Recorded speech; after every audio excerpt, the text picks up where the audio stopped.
Just bring in Republican Congressman and Trump ally Byron Donalds. Congressman, thank you for joining us this morning. Why is former President Trump questioning the vice president's racial identity? Well, first, George, in Chicago, he was responding to a question from, I believe, Rachel Scott. Like, this is really a phony controversy. I don't really care. Most people don't.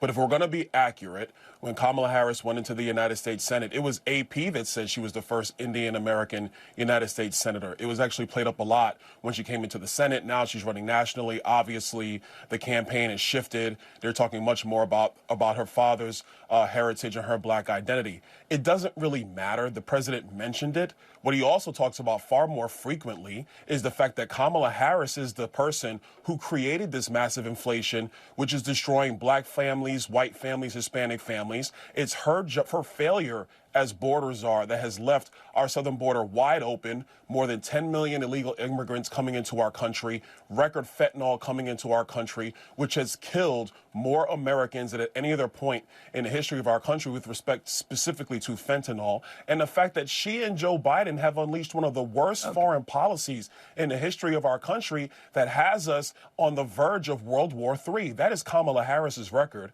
President Trump talks about that frequently, but yes, he did mention it in Chicago in response to a question from Rachel Scott. And you just repeated the slur again. If it doesn't matter, why do you all keep questioning her identity? She's always identified as a black woman. She is biracial. She has a Jamaican father and an Indian mother. She's always identified as both. Why are you questioning that? Well, George, first of all, this is something that's actually a conversation throughout social media right now. There were a lot of people who are trying to figure this out. But again, that's a side issue, not the main issue. The main issue. Sir, one second. You just did it. You just did it again. Of the United States. Why do you insist on questioning her racial identity? You want me to talk? I want you to answer my question. George, now that you're done yelling at me, let me answer. He talked about it on the stage yesterday in Atlanta for, what, 2 minutes? He spent more than 35, 40 minutes going after her record, talking about how radical of a senator that she was. She was the most liberal senator in the United States, in the United States Senate. That is a fact. He talked about the job that she did as vice president of the United States, a job, I will add, which has been a failure for the American people. I know you guys like to glom on to this that he talks about in jest or in a serious manner for about a minute or so, but what you do not cover is the litany of failures of Kamala Harris. That's what you're not covering, George. So questioning somebody's racial identity for a couple minutes is okay?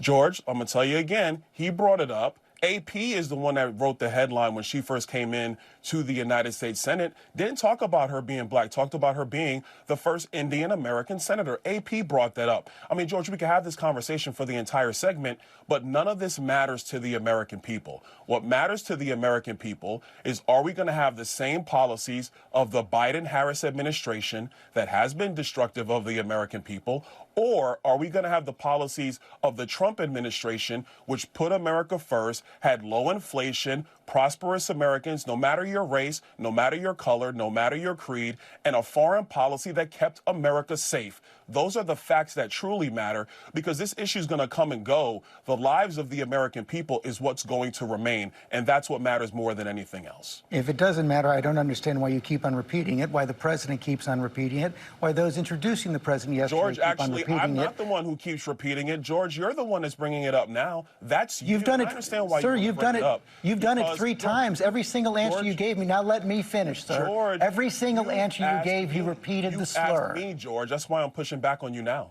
George, you asked me the question 3 times. I responded, but and every single time you repeat the slur. That is exactly my point. You simply can't say that it's wrong. George, so then what you're saying, and I want to get off this topic because it's not the only thing that's going on.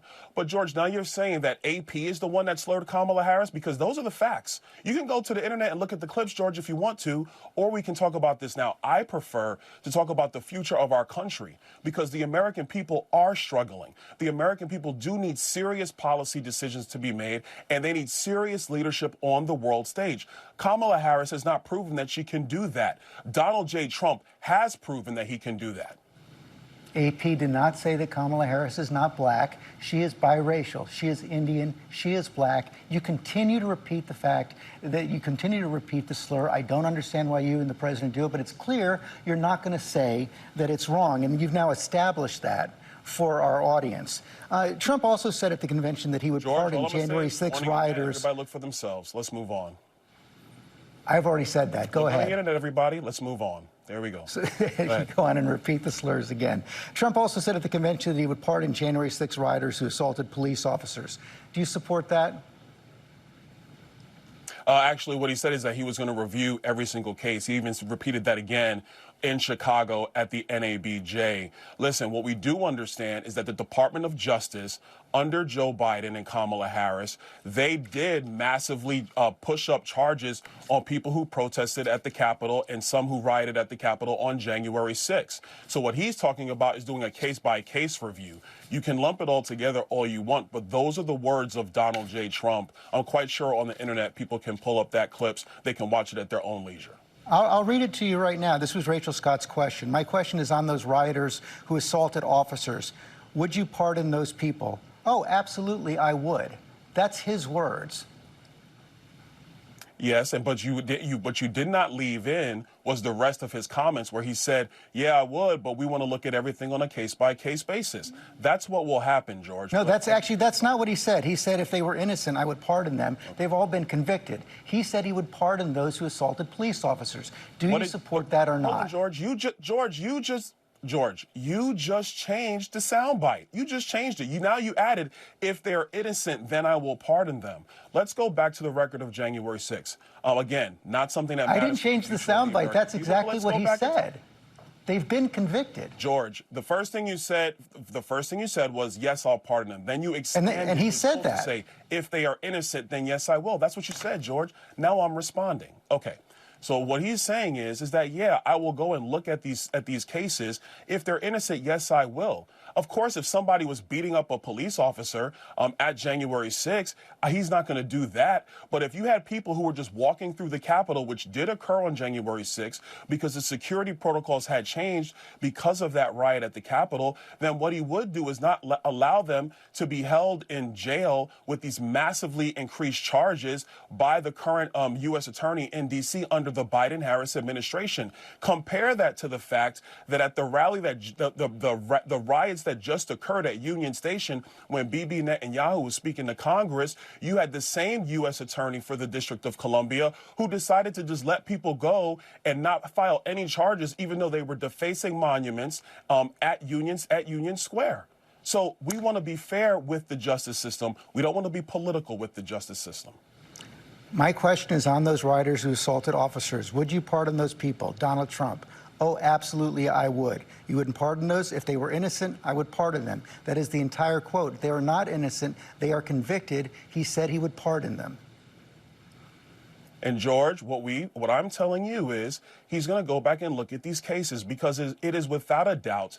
And look, January 6th is a very painful memory in our country, but it is without a doubt that the U.S. attorney for the District of Columbia was supercharging these people because of political viewpoints. Because you had other riots that have occurred in Washington, D.C., where the charges were minimized or dismissed altogether. That is not an even-handed system of justice. That is a politically motivated system of justice. And you don't have to look any further than the difference between how the Department of Justice has treated Donald Trump versus how the Department of Justice has treated Joe Biden or Hillary Clinton. What he is talking about is equal enforcement of the law, not picking and choosing because of your politics.